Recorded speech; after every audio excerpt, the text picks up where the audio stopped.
அம்மா இறந்துட்டாங்க அப்படின்னா அதை நினச்சி ஃபீல் பண்ணாமல் அதிலிருந்து வெளியே வர்றதுக்கான ஒரு கதையோட சுருக்கம் தான் இந்த அல்லிமுல்லையோட ஸ்டோரியும். சரி வாங்க ஸ்டோரிக்குள்ளே போகலாம்.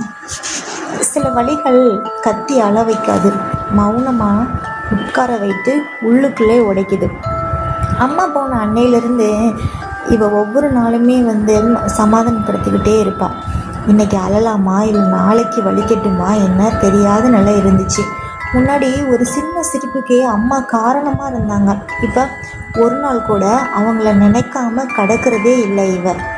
நான் பழமாக ஆகணும்னு என்னவோ எல்லாரும் சொல்கிறாங்க, ஆனால் யாருக்கும் தெரியாது பழமாக ஆகிறது எவ்வளவு வலிய விஷயம்னு. அழுது முடித்த பிறகு தான் தைரியம் வருது. உடஞ்ச மனசை ஒவ்வொரு நாளும் திரும்ப திரும்ப ஒட்டி வச்சுக்கிறேன். இப்போது நான் அழலைங்க, அதனால் வலி இல்லைன்னா அர்த்தமும் இல்லைங்க. அழாமல் இருக்கிறதாங்க என்னோட வலி.